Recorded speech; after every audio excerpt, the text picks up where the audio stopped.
Welcome to the first episode of PodsCast, where we're going to be talking about everything motorsport.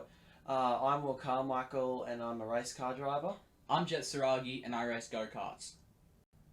Firstly, we should talk about how we met. So, Will moved to my school in about year 5 from down in New South Wales. You lived on a farm early. I used to live on a farm down in Alstonville, but then I moved to a normal townhouse. Yep, so he moved up to the Gold Coast and came to my school, and we were friends all through primary school. We were interested in cars, motorsport. Pretty much all we wanted to do was start karting and race cars. In about year 7, so as soon as I started high school, I got the opportunity to start karting, and eventually Will did too, but we'll get to that soon. So I bought a kart in 2022, mid-2022, started in 4 strokes, did okay, raced after a practice day, but then I had a pretty bad accident where I actually flipped out of the kart and broke 4 vertebrae, just small fractures, but it was a pretty shocking crash that made kind of my family put off from racing a little bit, but we persevered and I started karting again, just a couple weeks after. I've got a new helmet and everything. And then we went racing, we kept getting better, started winning at the end of 2022. Started to move into 2 strokes in February of 2023, and this is where Will...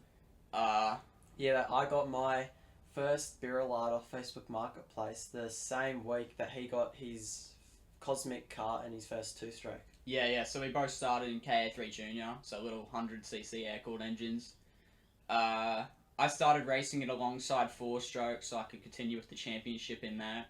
We were pretty quick initially, got a couple podiums, and Will was just learning with some slower equipment. It takes a little bit to get up to speed.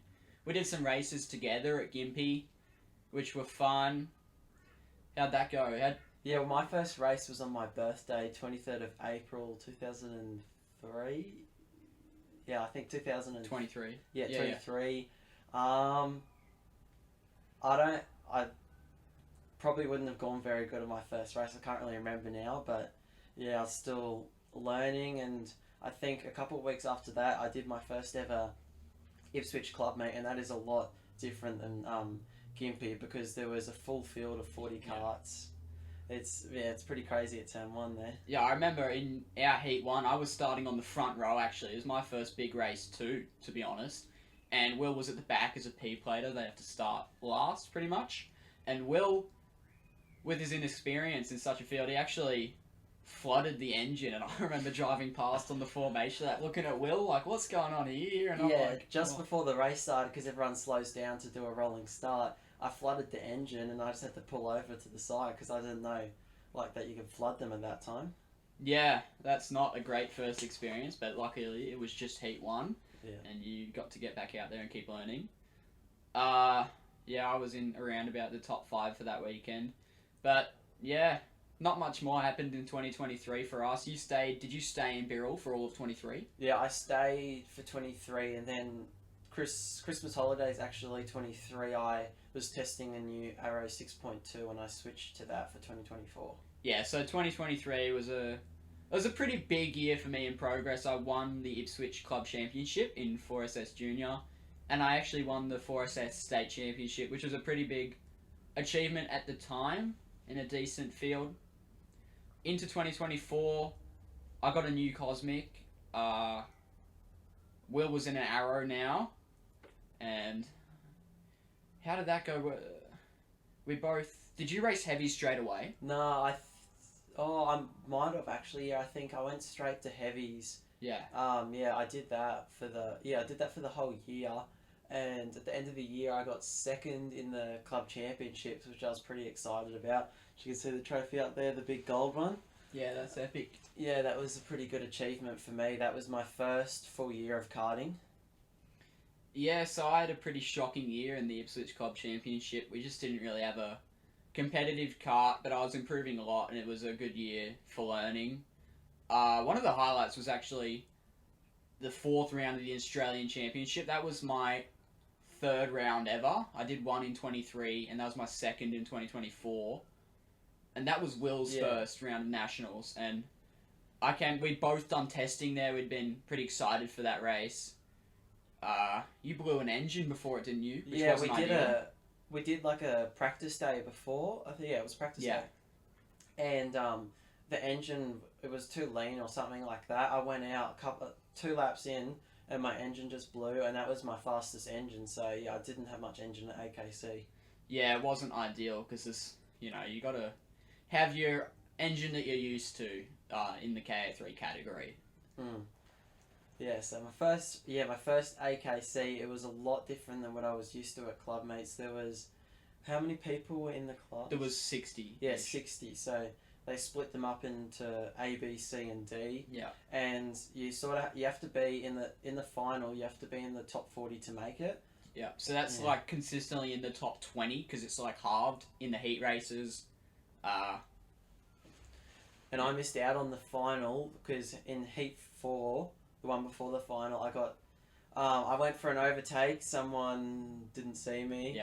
Yeah, and then we collided and went into a wall. So yeah, and then I was 2 places away from making the final.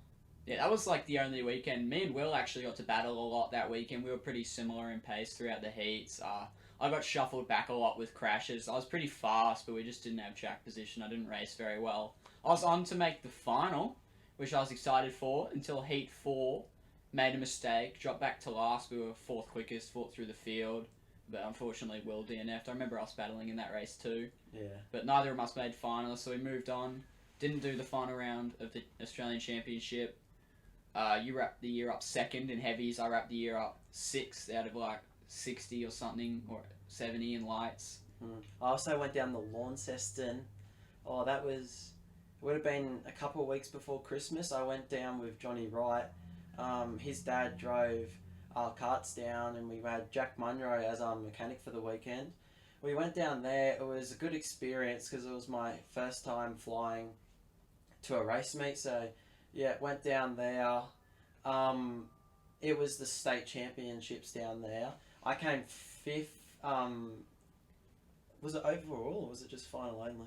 It was final only. Yeah, I came 5th in the final. There was a couple of the races I got taken out. Same kid got taken out in some of the races, which pushed me back a lot. But moved on from that. But it was a good experience going down there, and that sort of wrapped up 2024 for me. When did you move to Kart Republic? So Kart Republics, they're a really big European brand, and they're so dominant in Australia. I'd been keen to move on one for a while, but we were a bit worried about a few teething issues of swapping to that brand, so I didn't do it until 2025. Did you swap in 25 or late? Yeah, 24? I think it was after all racing. No, you swapped in 24 in September. Yeah, because I went to my first ever race was at Launceston in the Kart Republic. Yeah, when we got the car, it was all bent everywhere, but we sorted it all out, and then the Kart Republic is the best chassis for me, I find. It's faster, and because it's softer, it's faster, but they do bend really easily, and I use that chassis for the rest of my karting.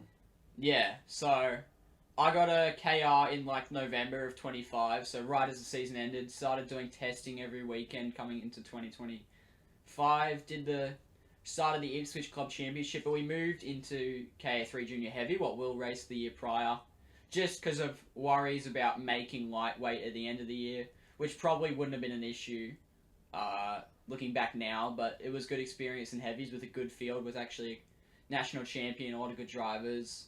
I started getting podiums again in the Kart Republic. It was so much faster for me.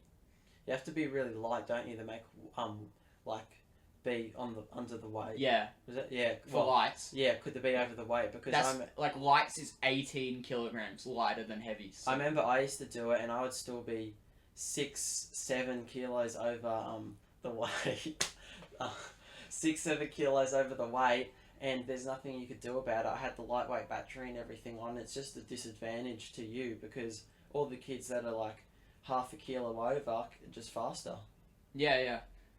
So I started to improve a lot racecraft-wise in the KR, making some bigger moves, being more confident, aggressive on starts. Just came with time, and the confidence that the KR actually gave me. So I started winning. There was a really big race for me, the Ipswich Race of Champions. It was an oversubscribed field, so it was like 42 karts. I raced championship weight, so it wasn't heavies or anything. There was heaps of national and KA2 drivers, which is the elite junior class. And we actually came into the weekend with no expectations, poled it and won every heat and the final by. Final was so close, but we got it done, which was super cool. Built some momentum heading into the 3 rounds of AKC. So there's 5 rounds each year. I did the last 3 in Newcastle. Went pretty well. I got 8th. And around about that kind of time, that was when you transitioned into cars, right? Oh, yeah. So I got a car in May. It was a production car, Toyota 86. It was Summer... Oh, what's her last name? Grace. Something like that. She drives McLaren GT... Oh, no. GT4. Yeah, GT4 and a Mercedes right now. With Tickford, I think she's with. Triple Eight. Yeah. Oh, Triple Eight, yeah. She did the Bathurst 6 hour in 2024. In your car, yeah. Yeah, in my car, and I've got it now. I've been practicing in that for a while. I haven't done a race. I was meant to do a race last weekend, the production series at Ipswich, but we're having some engine problems, so once we get that fixed, I'll be good to go. Yeah, so then for me, it was cool to see Will step into cars. He made a lot of progress, doing a lot of testing. You also did a 12-hour race? Yeah, I did it was Motor Events Australia. They run all these endurance races. It was a 12-hour endurance race at Queensland Raceway, Ipswich.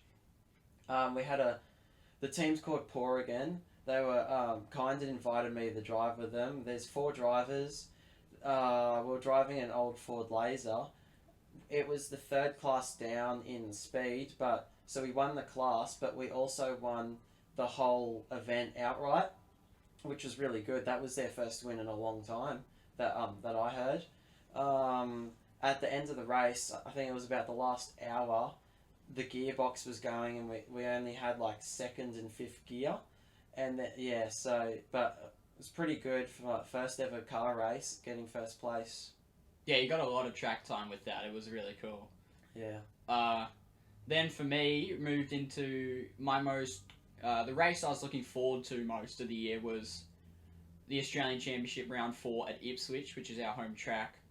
And it was all looking very good, following off Ipswich Race of Champions. We qualified 3rd, kart was perfect, engine was perfect. But then we started losing speed. I still got 2nd, which is my best AKC finish to then, in a wet race, which was really cool. Hadn't done much wet racing, and that was awesome. But then we just lost absolute speed on Sunday. I started pole. This was a poor chai choice.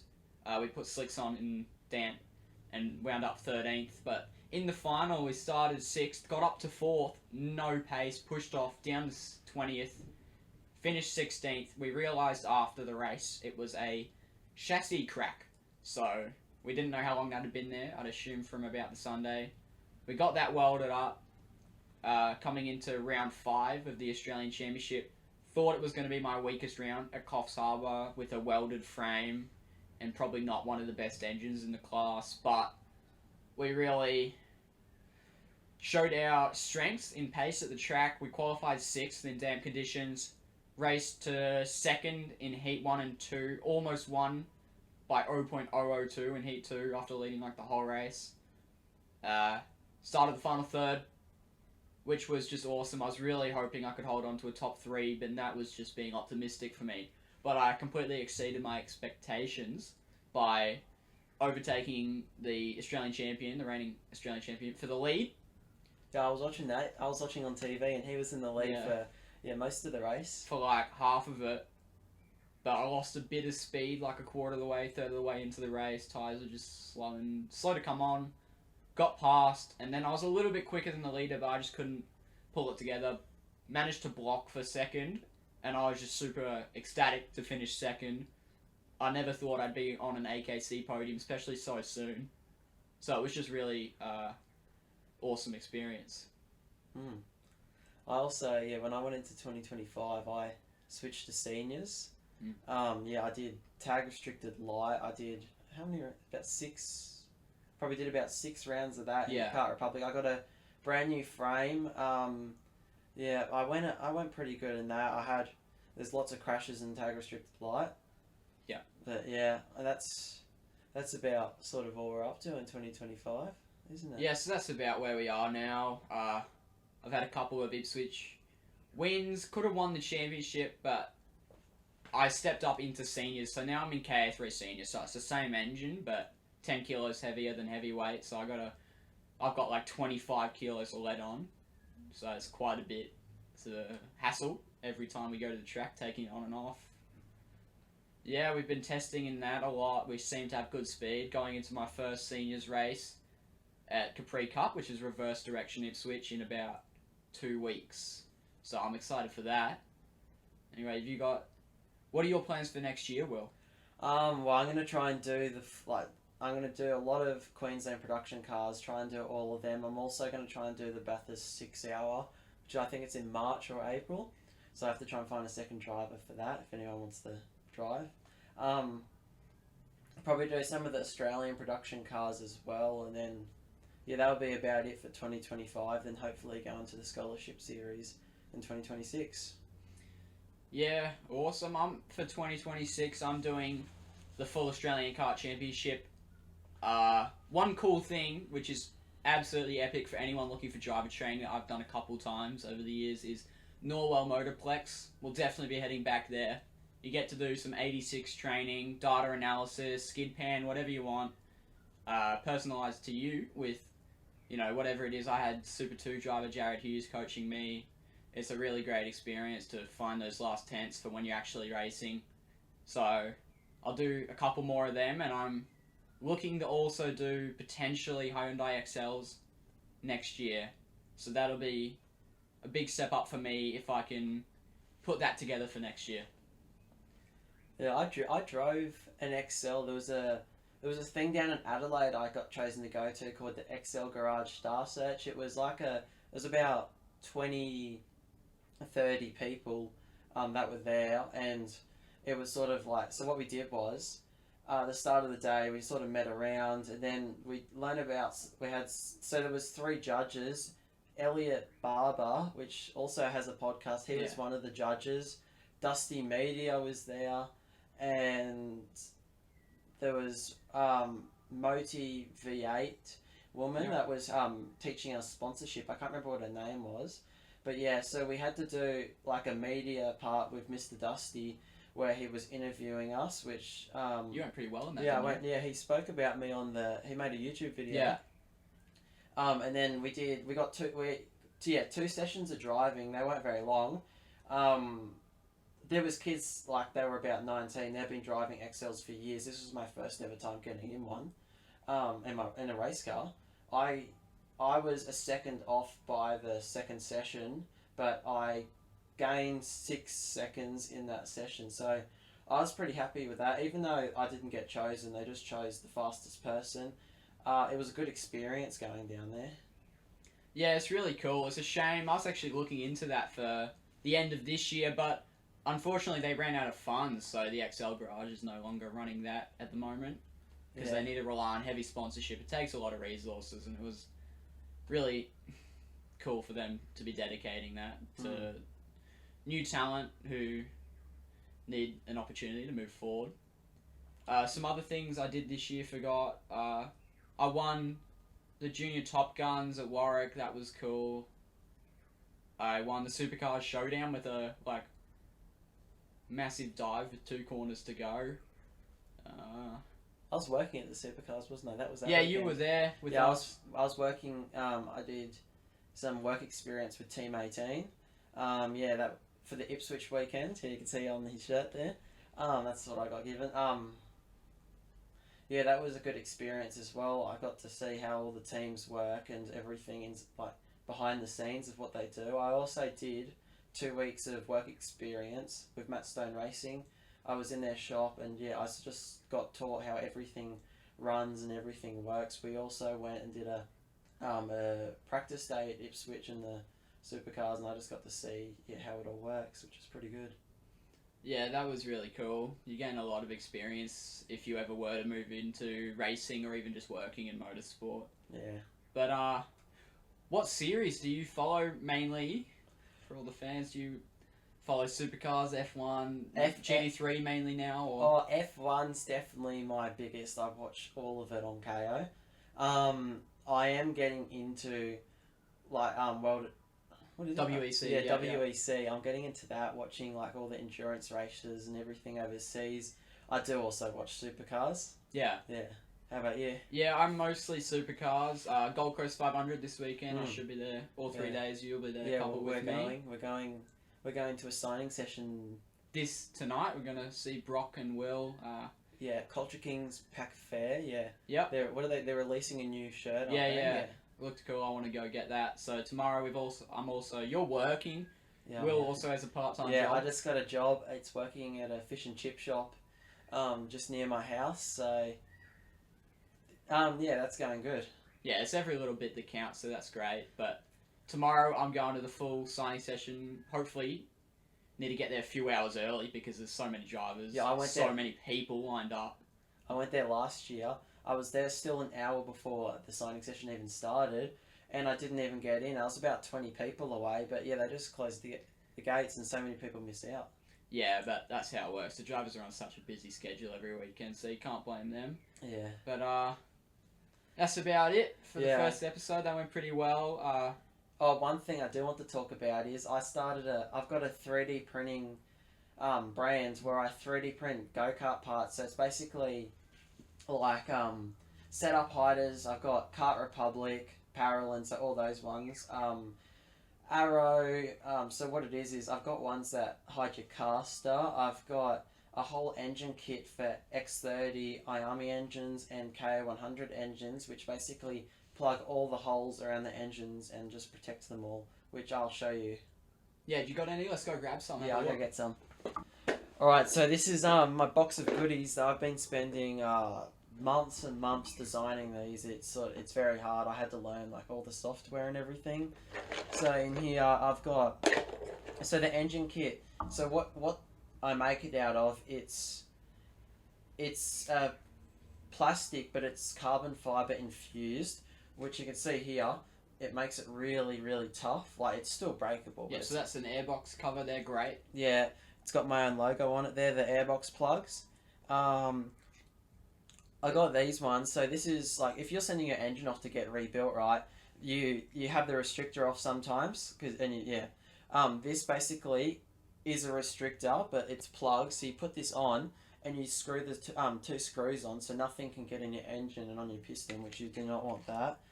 Also, we got this one. This is called the reed cover. So when you have the carby off, which I had to take my carby off when I used to send my engine down to Melbourne, Anarchy Kart Sport used to rebuild it on the way up in transport. Lots of the times, what are those the tuning tools that you turn? I forgot what they're called. Yeah, they're like pins or something. The pins that you turn on the carby for tuning, they used to snap. So I found out I just take my carby off, it's better. Or needles. Yeah, needles, yeah. So this basically goes in, you just put two screws on. This bit can just... I've also got this, which goes on the back of the exhaust, which stops anything, water, dust, anything getting in the exhaust. This is my rubber material, if you could see there. It's bendable, and it's got two little handles here to pull it. Right, these are my last two. I've got my, this is my carby one, rubber as well, it goes on the carby, and I got this one here, which goes on the exhaust manifold, which is also rubber. So Jett, what's your favourite product? I know you're a big user. I also I've given you a sponsorship package, so what product do you use and do you like the best? Yeah, absolutely. So these are all great. They're all very crucial to protecting your engine and your car. But the best product by far is in the name Stealth Kart Setup, is the Stealth Caster Caps, because they are so crucial to your on-track performance. Your caster, your camber, all of it, it is super important to hide them at a high level. Yeah, because anyone can just look at your setup and steal it. Yeah. Like, so that's why you need it. This is them here. Like I spent a long time designing these. So basically, they just slip over the top and they just hide everything underneath here. It's got a little lip here so it can't come out. It's also got a bit here that it slides on. This is also a rubbable material, so it's not going to break or anything like that. And yeah, so I've got my website. It's on willcarmichael.com, so check them out if you want to purchase. Put a link below. Yeah. Yeah, they're great. There's something else I was going to say about that. Should I do this one or not? Is that good or not? It's good, but it doesn't matter. 3, 2, 1. Those caster caps, there are a couple of knockoffs, and I've had a knockoff one personally. I've seen them. I've actually had to pick up my competitors' ones. You can't call them a knockoff on here because he made them first. Just say Yeah, the other. Okay, 3, 2, 1. Actually, with these caster caps, there is some other brands, and I've seen them firsthand. I've had to pick them up off the ground in the in-grid and hand them back to people. Yeah, they just fall off. I've been using these for months, never taken them off, except for when you're adjusting your setup, and they have never come off, never come loose. They slip on, they're really firm, easy to get on and off, and I can't recommend them more. Yeah, because I've done months of testing for these to make sure they fit perfectly. Yeah, it's down to millimeter stuff. Alright, I've also got these really cool ones. These are the Arrow caster caps, but the difference with these is these are magnetic. So basically, you just click them on and they won't come off. Yep, sweet. Let's get back to the important stuff. But make sure you check out his website. I'll put it right here if you're interested. Yeah. Yeah, if you want to check it out right now, I've got 40% off store wide as for the Gold Coast 500. So it's limited time only. Check it out. Yeah, what a great deal. Okay, we'll move into a really big thing for a lot of drivers is because everyone wants to keep racing. Like, what are your ambitions? What do you want to race in the future? Is it anything, or do you have your eyes set on something particular? So, what do you ultimately want to do? Yeah, well, my dream is going over to Europe, and it'll be racing in like the World Endurance Championships, doing like the Le Mans 24 hours. Like the biggest dream would be in a factory team driving hypercars, but I know that's a big stretch. Yeah. Because you need to have like massive financial backings to get there. Yeah, but it's really cool to be a factory driver there because then if you're really fast, the stress is off you and it's just up to you to perform without financial holding you back. Yeah, how about you? Yeah, for me, I'd really like to race supercars. I'm a big fan of the big V8s. From the sim, I drive them a lot. I'm pretty good in big sports cars. But I also do a lot of endurance races on the sim. I've done 24 hours of Daytona. I've won the 12-hour of Bathurst on iRacing, the good mate Levi Dossel. Do you do much sim racing, and how important do you think that can be for keeping you sharp in real racing? Yeah, well, I've got 2 simulators. Yeah, I do a bit of sim racing. It's hard to sort of fit it in sometimes, but I did. We did a race last night called Wheelie Bins. Oh, they're great. They're every night. They keep you on your toes because there's normally like 40 people, and they're at tracks like Bathurst or like tight street circuits like Long Beach, where you're in supercars, 86s, GT3 cars, and you got to avoid the carnage with some, just sim races. There for fun, and we had a bit of a crash last night. Me, him, and who was of it? Oh, Darcy, one of our mates. We were all crashed out by turn 1 in the same. Yeah, accident. Someone got a bit excited. There's also some big drivers in there. Yeah. So I actually made a TikTok on it. It was really cool. I was in a Gen 2, so Super 2s at Bathurst, and I started at the rear of the field, reverse grid. There was 2 supercar drivers in there, Rylan Gray and Lockie Dalton, which are doing so well in Super 2 at the moment, and they're doing their wildcard entry as teammates for the Enduros, so the Bend and Bathurst, where they went pretty good, made up heaps of spots at Bathurst. There was also Max Geoghegan and heaps of other Super 2 drivers in there, can't recall all of them, and some Porsche drivers. I actually went from last to first with a massive last lap dive on Rylan Gray. It was a bit cheeky, he wasn't too happy with me, but that was pretty cool. Yeah, well, last night we had Cameron McLeod in there. Oh, yeah. Who was the other? We had Summers. Oh, we had Jared Hughes. I was actually battling with him. Does Brock Feeney do it? I thought. Yeah. He does it sometimes. I've raced him a lot in GT3 cars in particular. It's cool to see all of those like big names. They race a lot of things in iRacing. You see them, it keeps them like on their toes. It keeps them active, and able to adjust to like learning new environments. And it's really a crucial part of racing, in my opinion. Some people say sim doesn't help, but for me, it was a really big part of my development. Even in cars, not karting, it helped my karting directly with racecraft and just the ability to learn and reflexes and stuff. Like before I go out to a practice day or a race meet, I would do hours and hours the night before in the simulator, just making sure my driving's perfect so I can perform the best next day. Yeah, because you can pick up braking points and everything at a new track. Like I remember before the first time I went to Newcastle, I did 1,000 laps on KRP, Kart Racing Pro. Not the most accurate, but you know where you're going when you're out there. You can get lots of mods for it too. Yeah, you can drive your real kart there. It's not super realistic, but you get an eye in for practice one over some people who haven't been there before in the sim or real life. But yeah, I think sim racing is definitely a crucial part for like real competitive and big race car drivers and go-kart racers. Like nearly all of the F1 drivers would do the sim. Yeah, they have the professional sims in the garages. Oh, sorry, in the like team buildings, which are cool. Yeah, they do lots of sim racing. Max Verstappen, he's pretty good on the simulator. Yeah, he always says he doesn't like driving F1 cars on the sim. He likes to just widen his range. He drives a lot of things. He does GT3, he does GTPs. He wins a lot of endurance races. He's super quick. Like, I remember he went to the Nürburgring in real life in Ferrari GT3 recently. Set the lap record, I believe, straight away in like 5 laps or a couple laps or something, without any experience in the car or track, except for on iRacing. It shows a lot of how much you can learn from a digital environment. Yeah, and it's a lot cheaper cutting laps on the simulator than it is in real life, because you can just do as many laps as you want. Like a karting season can get ridiculous if you're with a big team. Even if you're not, most people can't do it.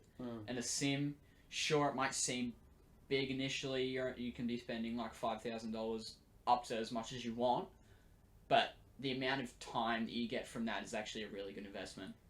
Yeah, well, it's like motorsport compared to other sports are different, because like compare it to soccer. With soccer, you can go out to a park any other afternoon and you can just practice as much as you want. Yeah. With racing, you can't do it as much. Track time is so limited, especially as soon as you move into the series that you'll be moving into. There's limited test days. You got to stay sharp. Supercars, I only think get a couple test days a year. And in Super 2, I think it's similar. So you see a lot of them doing GT4, like Jared Hughes is doing GT4, or driving like every weekend they can, just to learn as much as they can in the time they've got.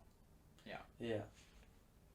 Okay, well, have we covered everything you want to talk about today? Yeah, I think we've covered everything. That was pretty good for the first episode of PodsCast.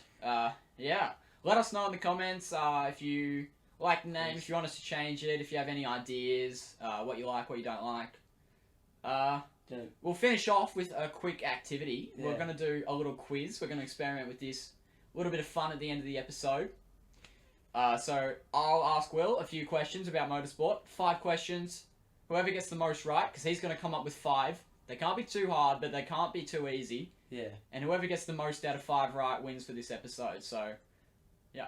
I have my 5 questions here for Will. So, let's start off with... You ready? Mentally prepared. Which corner at Mount Panorama is known for its massive elevation change and blind crest? I don't know. The massive downhill. The Dipper. No? Think a little earlier. A little earlier. You got one more chance. I don't know. Okay. He's missed one. Yeah, I don't know. In Formula 1, what does the abbreviation DRS stand for, and what does it do? Well, it stands for drag reduction system, and it's basically the back wing opens up, and you can use it when you're in a second to the Yep. car in front, so you can overtake them. Yep, ding. So the answer for question 1 is Brock Skyline. So you've got that completely wrong, Will. I don't know I was one how you quarter don't know past. Skyline, mate.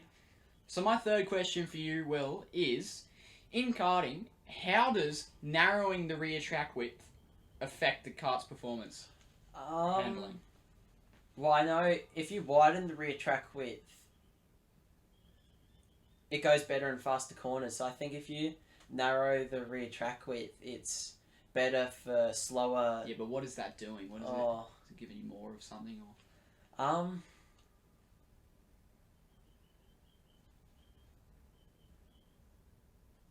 I'm not sure. I know when to change it, sort of thing, for myself. But I don't really know what it does. Let me rephrase the question. In karting, how does moving the rear track width affect rear grip? Affect rear grip. Alright, so if you have it out wider, it's going to give you more grip because you'll have more center of gravity. No? There's less grip, pretty much. Less grip, bring it But out more wider. rotation, yeah. Pretty much. So narrowing the rear track width typically gives you more grip, but it can snap, and it's a bit more understeery. So that is 1 of 3 so far. Question 4 is, who holds the record for the most Bathurst 1000 wins?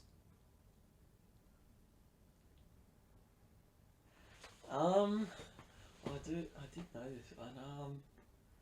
Think the biggest name. Is it Shane Van Gisbergen? Oh no, it's Peter Brock, isn't it? Yeah, correct. Peter Brock. Brock has the most Bathurst 1000 wins with 9 wins. And Yeah. question 5. What colour is the softest tyre compound in Formula 1 currently? Red. Correct. So ding ding ding, he has 3 out of 5 right. Yeah. Let's see if I can top that. Okay. Which driver won the 2024 Formula 1 World Championships? Max Verstappen. Yeah, that was an easy one. 1 out of 5. Number 2. At Mount Panorama, what corner comes immediately after Skyline? Well, immediately after Skyline, there's the S's, but it's Dipper. Yeah, It's the S's was the answer. Well, yeah, the S's. Yeah, If you consider that a corner. Skyline was the one I got And wrong. then S's. Yeah. So that was correct. So that's 2 right. Question 3. In karting, what's the effect of raising the rear ride height? Raising the rear ride height, as in lowering the axle, will give you more front end. It increases rake. You should get a little more oversteer, a little more front end. I don't know how correct that is. My answer is increases. Rotation. Or If I raise the rear ride height, it increases the rear grip, and making the car more reactive to corners and more twitchy. Yeah. Alright, so that's correct. Number 3. So question 4. Which supercar team did Brody Kostecki drive for when he won the 2023 championship? Erebus. Yeah, you're getting all of these. Come on. The question 4 correct. Question 5. This is the last question for today. In racing terms, what's the difference between understeer and oversteer? Understeer is where the front wheels slide and you cannot turn really. Oversteer is where the rear wheels slide and the rear slips out more than the front. Yep, correct. So yep. 4. What was that? 5? No, that was 5. Oh, Jen okay. got 5 out of 5. I got 3. Is that 3 out of 5? Yeah, I think so. So yeah, that's it for the first episode of PodsCast. Thanks for sticking around if you have, and I hope you're keen for episode 2. We might bring a special guest on. Yeah, maybe.